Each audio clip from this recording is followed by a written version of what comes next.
Good day to you from busy Gilmanton Ironworks right here. I just walked out of the Ironworks market. It's my favorite haunt in this area.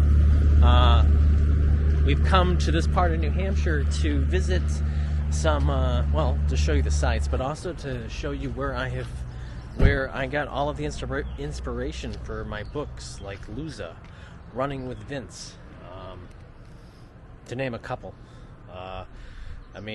Pretty much every book that I've written has some sort of character, or there's a scene, or there's there's something from this region specifically. Even this little parking area right here where the post office is, this cute little post office, I wrote a scene here where there was a major, like a fight scene, if you will. What we're going to do now is, there's been a lot of rain, so I don't know if this is going to work or not, but we're going to go to Barnstead first. It's right across the line.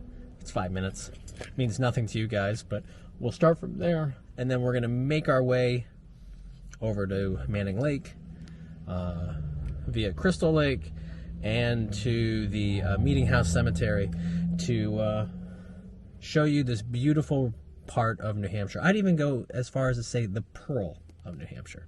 So join me. And so let's go. Well, we just drove in on a very not as wet road as I expected it to be, so we're actually in good shape. And now we're going towards the beach right over here.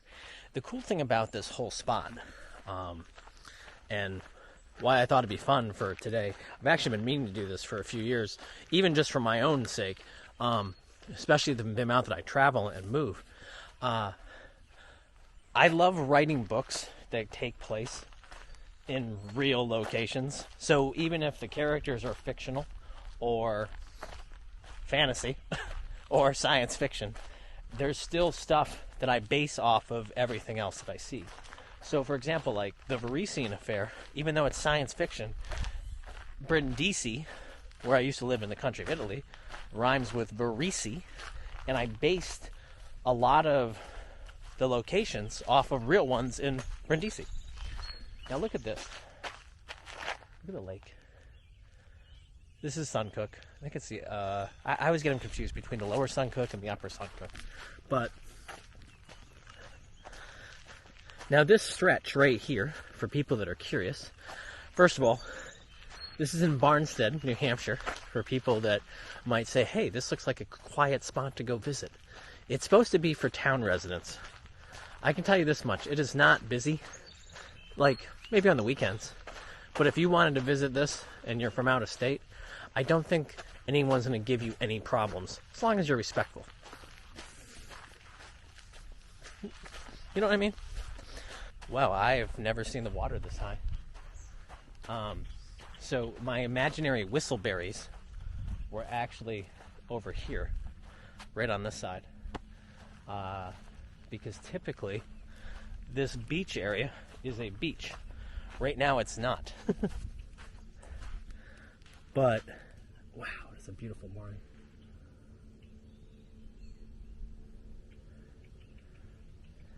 Did I mention that I love it here? I do. So there was a lot of scenes here, like Miss Kira went over here to get some whistleberries in Luza, I believe.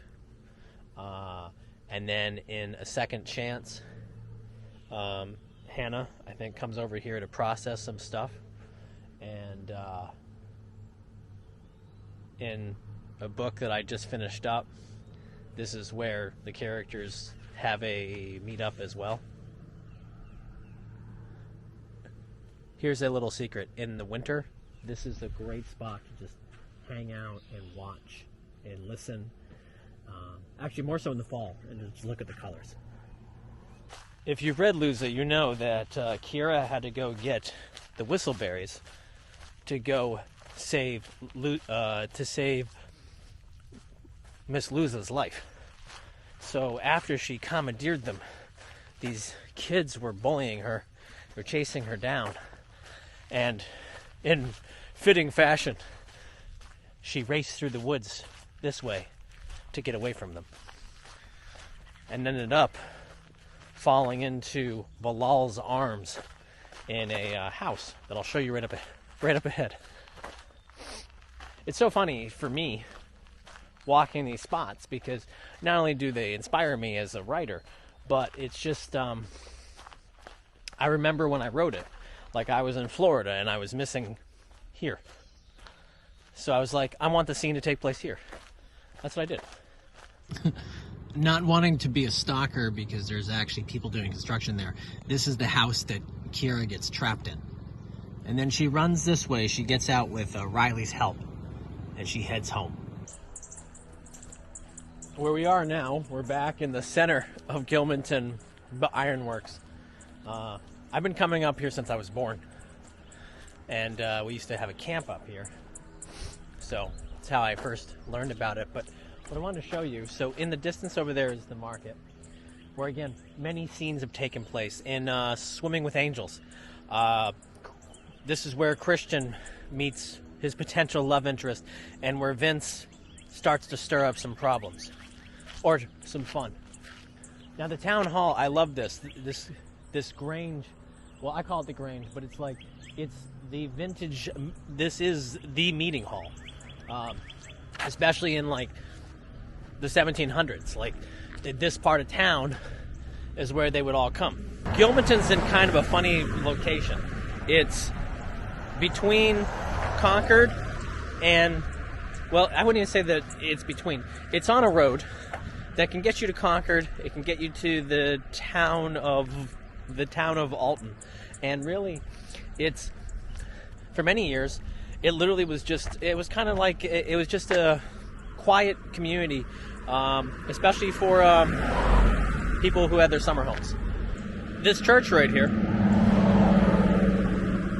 I've never been inside, but I have used as a church that one of my characters, I think it was Hannah. No, her name was Esper. This is where she ended up going to church at the end of A Second Chance. But I always thought it was a very beautiful, it was a cool location, and yeah.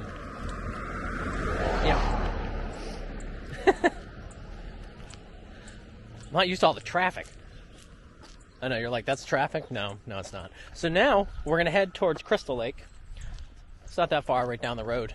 And this is like, not only is it a location for many books for me, but it's my spot where I would come and run and swim and walk just to kind of get the creative juices going. And did I mention that it's sort of like a little bit of heaven? It is. All right, so we are on Crystal Lake Road. Hey, they finally sold this house. Cool. I'm wondering how much of this road has been flooded out in parts, because it's really, I mean, you're surrounded by lakes. Now, this isn't far from Lake Winnipesaukee. It's, if you go to the town of Alton, you're like 15 minutes. And if you want to go to Laconia, you're about 30 minutes away. And the thing is, compared to Lake Winnipesaukee, which will be busy like all the time, this lake, it's pretty much whoever's here is here. It's not really like a place where people will like wander off.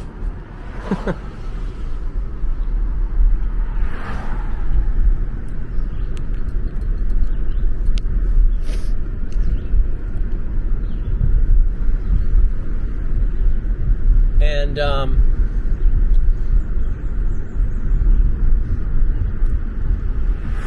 here, we'll stop right off right here. This is like our first, this is a cool little point, maybe. I don't know if it's cool, but I'm gonna make it a cool point for you guys. So this is the end of Crystal Lake.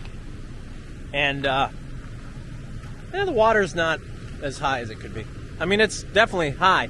In the wintertime, this will all be taken out, and you'll have, taken out. The water will be released prior to winter. But when I was a kid, we always used to joke, well, maybe not joke, but we thought it would be cool to come over here and to stand on top of the dam part and then just kind of swim around and fall back. And to this day, I still have never done that. I have written about it, I wrote about it in, I think it was Swimming with Angels, actually, when, at the end of the book, this is one of those scenes where he does that to recalibrate himself. But, for Christian. But instead, like, my most memorable parts, at least on this road, this section of road for Christian, is, Christian and Vince, they're in the car together, and, some dogs show up. And the reason why the dogs show up is right over there on that turn. When I was a kid, there was a three-legged dog. We called him Tripod. And anyway, Tripod would, like, chase the cars. I mean, clearly, maybe that's how the dog ended up having 3 legs, right? Because he chased cars to begin with. Well, anyway, this same dog showed up in my book. And I threw him in there just for a scene, so that people were like, hey, wait a second. In my infinite wisdom, I realized I can't show you everything. I wanted to take you to the park, where the Crystal Lake Park is, but there are people there. But instead, I figured I would take you, the purpose of today was to kind of just show you more of, like, where the story took place. So, like, whoa, holy shnikes. These trees just got cleared on me. Usually the trees were overgrowing the power lines. So actually that was really smart. Long overdue, if you ask me. So this road right here, this little side road, which is awesome for running, by the way, and very wet right now. What's cool about this route, and we're going to go down, well, aside from me having my solidarity when I want some peace of mind, is that this is the road that Kiera drives on with Luza to protect her, to wait off, to wait from, basically for them to hide after they were attacked by the dogs and Bilal at the Gilmanton Ironworks Market. Well, it's just so weird. Someone's been back here and cleared out some of the trees. Just a couple. Small little cabins right here. I always thought it'd be fun to have a cabin here. I'll actually show you the one that I like. You guys can tell me if you want to help me buy it. But where they hid, and we're almost there, now it's Camp O'Neill Drya or something like that. They actually hid right over there on that street. Well, on that part of the road. Now, this is the coolest part, I think anyway. It's right here. Here's the lake, part of Crystal right here. It is a lot easier to film when I'm walking as opposed to driving. Not to mention the fact that it's probably a hell of a lot safer. Now this house right here, these people are from Connecticut, I think, the original owners right here. But it's a cute house. And they're right on the point. They're very, very, very lucky. And while I could show you every house in this little 0.75 mile dirt road cul-de-sac, I won't. But the point is that it kind of goes with my, I won't say even it's a motto, or maybe it's more of a mantra of, I'm always into getting off onto the side roads and exploring, because you never know what you're going to find. So this used to be a house. It actually at times felt like it was a junkyard, but there was a fire last year, and someone came in and cleaned it out. I don't know who. But growing up, so this is here's your cabin row, if you will. Look at these houses right here. You'll note the really intelligent runner who's running in the frickin' middle of the road. Jackass.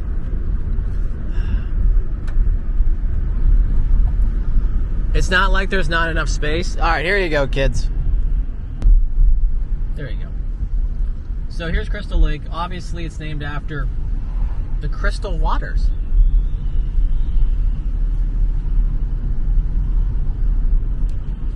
Nice houses. Now, again, we're doing a driving tour today. This is a beautiful road to run and walk on, just so that you're aware.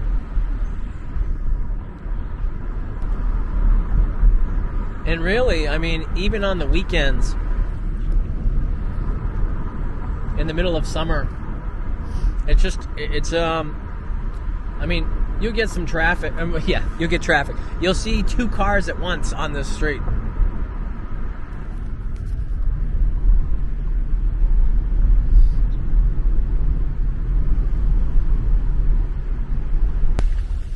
So we're on another country road, a little side road. It's actually called, I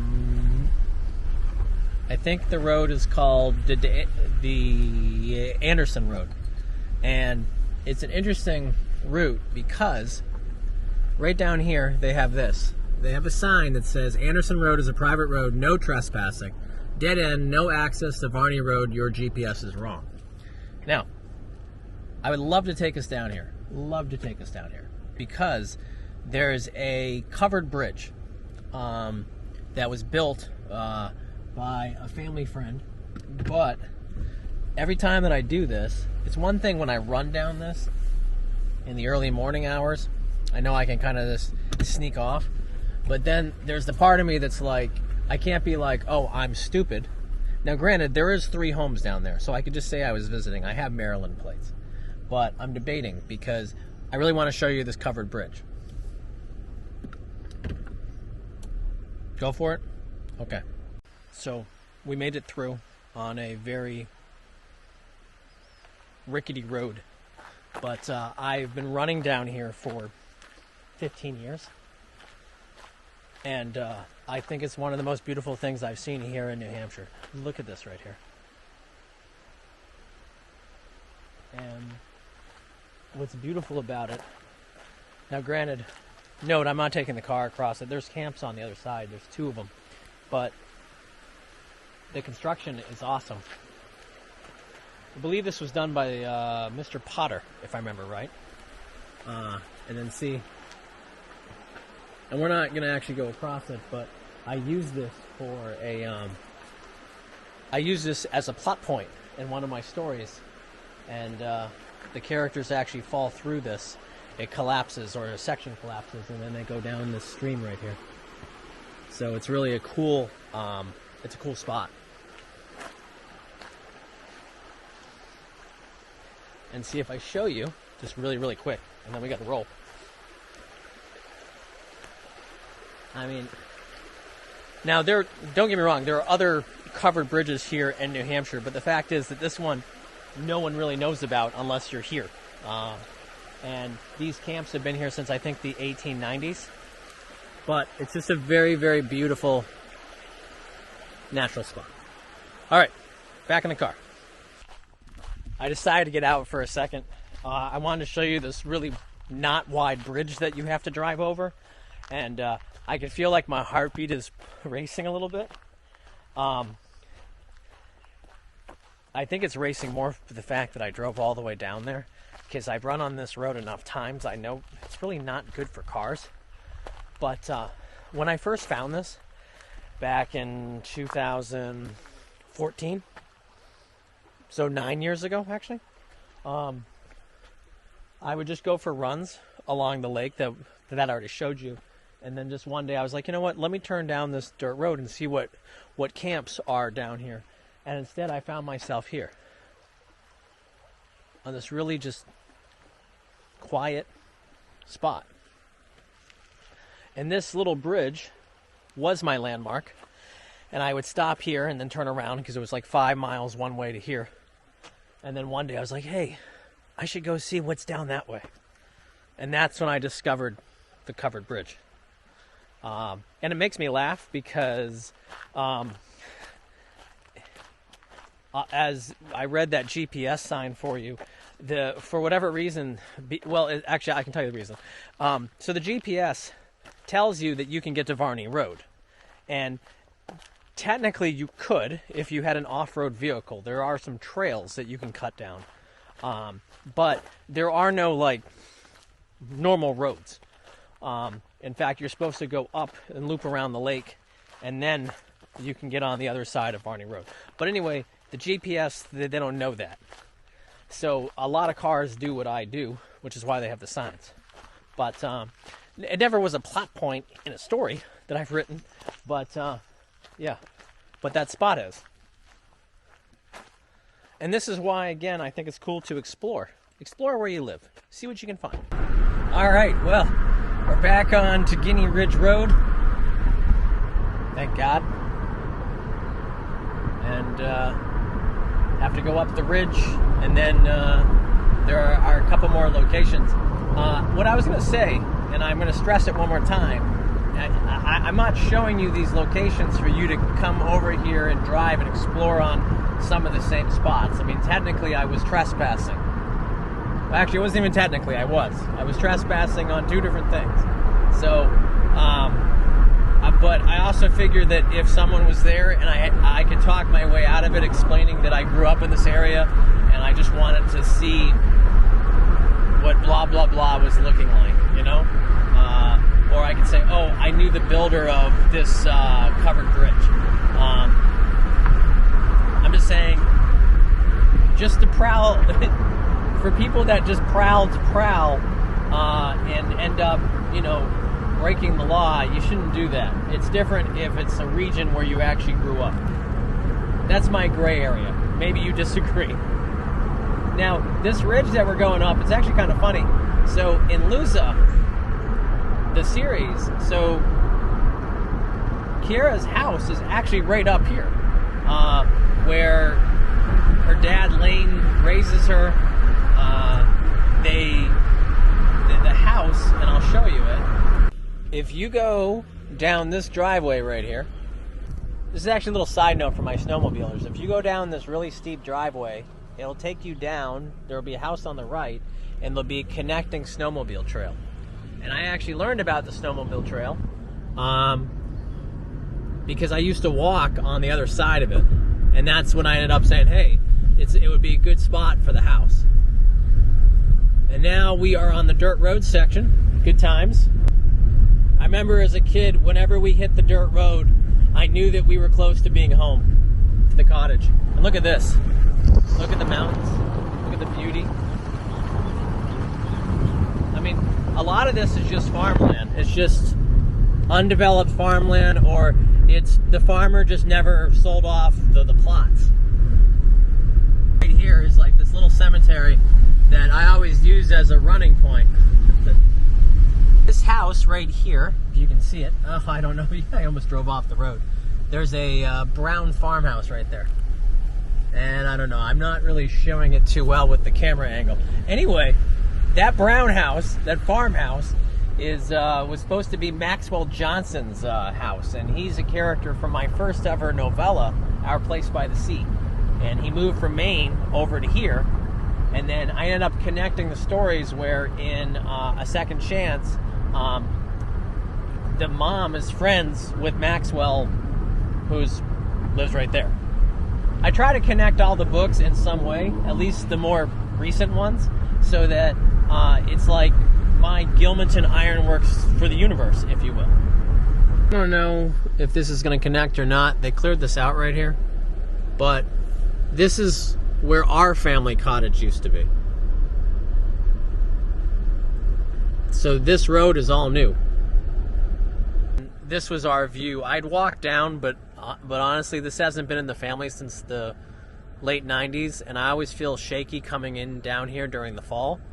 But Vincent and Christian, this was their spot. Yeah. We'll take it from a different vantage point. For whatever reason, in the Swimming with Angels, I can't remember the name of the girl who lived right next door. But this is the house that Christian ran off to, and that's where his love interest was. It also happened to be our neighbors that I would go over there, and we would, my mom needed some sugar or butter or whatever, we'd just go over there and get some. this stretch right here, and we're going to be passing right here on the right, is again in Second Chance. It's where Miss the Esper lives with her mom. But what I wanted to show you, when you get the beaches right here, is so out where that raft is, out there in the middle. So we used to swim past that. In the middle of the lake is a bunch of rocks, and I made it a scene in Swimming with Angels, where the dogs and Christian end up swimming from one end of the lake to the other end, way over there. It's only about half a mile. Well, maybe 3/4 of a mile. I don't know. It's been a while since I did it. The sign that says no trespassing, this was a house that I used in a Second Chance. And now, I'll take you to the famous boat ramp where I go for swims. Since now that we no longer have a camp on this lake, I mean, really, the only legal thing I can do is go to the boat ramp. But also, I also go this way though, not only just for runs and for walks. Like I used to do a lot of walks on this road, which really would help me with my inspiration. But I want to show you another reason why that I come down here. It has nothing to do with my writing. So this is the boat ramp. It's funny, where the lake seemed high over at Crystal, or more like normal, here it looks about the same that I remember. I mean, it's up a little bit, but this is where I'd swim. And if you look off there in the distance, you won't be able to pick it up on the camera, but on the other side of the lake is where our cottage used to be, and where Christian and Vincent spent their summers, and where I based so much of the stories. So again, the entire Vincent Chronicles, Running with Vince, Swimming with Angels, Going Home. This is home for those boys. And it also was home for the Esper Jones character in The Second Chance, and is home to Kira in the Lusa series.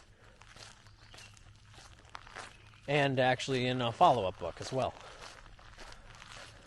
But what I wanted to also kind of show you when we're around here, this is why I'm a big proponent too, of never forgetting your roots and going to your places that always kind of make you feel more grounded. And even when I was in Poland, if I was missing home, I'd be thinking of here. And while I love to walk this whole Manning Lake area with you, it is significantly quieter than Crystal Lake, relatively speaking. It helps that only a third of the lake has ever been developed, because the Boy Scouts own one half of it. And it actually there used to be a Catholic church over here in the other direction that we're walking right now. And I remember in the early morning hours on Saturday mornings and Sunday mornings, you'd hear the bells. The sound you hear is someone's cleaning. But I wanted to show you this tree right here. Now, to the naked eye, it would mean absolutely nothing to anyone. But right over here, where those ferns are growing,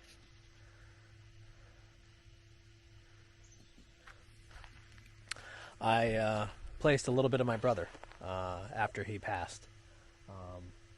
We had him cremated, and each of the children and parents got some of his remains. So for me, he's right here at one of his favorite spots. And so regardless of the writing component, the personal component is, even though we don't have a place up here anymore and haven't for years, I know that for Stephen especially, this always was, it was a home for him.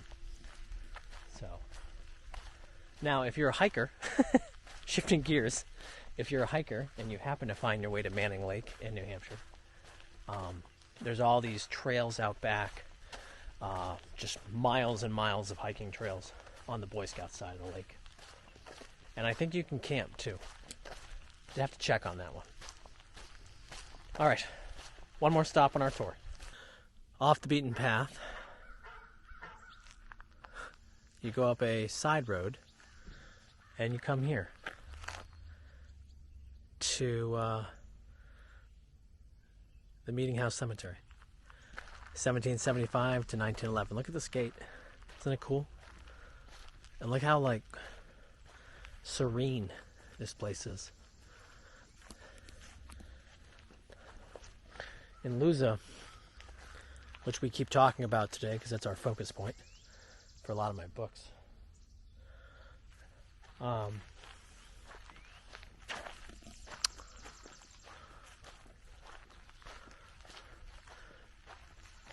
She leaves her dad, Lane, and she comes up here to come to her mother's grave in this bucolic. Is that the word I'm looking for? I don't know why I've been using bucolic more lately, but I have been. But her grave is here. And every year, this is where she comes to remember her mom. And I'd been here enough times that I couldn't think of more of a better setting, really. And on a side note, a very cool thing about this cemetery are just some of the people that are buried here. You have the Badger family right here. This is where I do a bad joke of, did he badger people? But he was a colonel, and back in the 1800s. And Bartholomew and Rufus. But I really like this cemetery. I should say, like, I love this cemetery. And I'll get into the real reason in a minute or two. But first, the catalyst for me actually choosing this cemetery, we'll see if we can find it, was because of one tombstone. And yeah, this is where I have to look. I have to be like, is it here? God. Oh yeah, it is. Okay. So there was this one tombstone right here. No, maybe this wasn't the one. Well, we'll do it anyway. This grave for Lucille and William Day. I love the family photo. But right here they have Mai Tai, their cat. And I was like, huh. And because part of the Lusa series has to deal with some animals, that kind of got my mind going. And I was like, huh, there we go. There we go. And in a reality is where fiction, well, I'm trying to think of the saying, where sometimes fiction becomes reality. I was visiting a gravestone here for my sisters, and there were foxes lying right over here, right over on this side, and that was after I had written the scene in my books. Very cool. It's weird for me being back in American cemeteries. I got used to seeing everything above ground.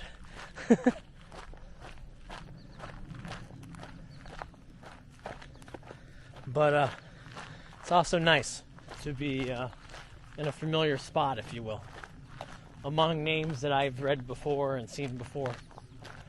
But the last thing I wanted to share with this tour that we've had today, and it's interesting to me because honestly, the more I drive, I'm like, oh, well, you wrote this scene based off of this location, and you wrote this based off of here. And because I've written 19 books, you know, we could spend the hours and hours with different filming locations in different parts of the United States. So hopefully this gives you enough of an idea as to what I do, how I use this process to become creative. But the last thing, the most important thing for me, and what pretty much drove that opening scene in Lusa, I don't know if you can see it down there, but there's a pond. And in Lusa, first book, Lusa, the Arctic fox, races out of the woods from the pond. It's really, we'll call it a pond, that's what it is. As she's chased by Bilal, and he's firing at the tombstones. And this is where they meet.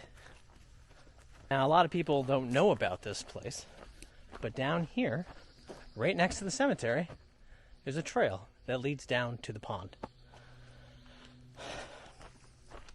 I know some people will go out here on their little rowboats and they'll fish, but not many. And I'm trying to give you a good view, but it looks like we're going to hit Fern Gully. God. And I'm not a big fan of tickers. See all the ferns? God. I mean, it's been wet. It's not like this is a, highly trafficked, it's not like this is a high traffic area. Ah, the bug got me. Bastard. All right, we'll just walk to the end of it, I guess. I don't know why I keep forgetting my bug spray. So, here's the pond.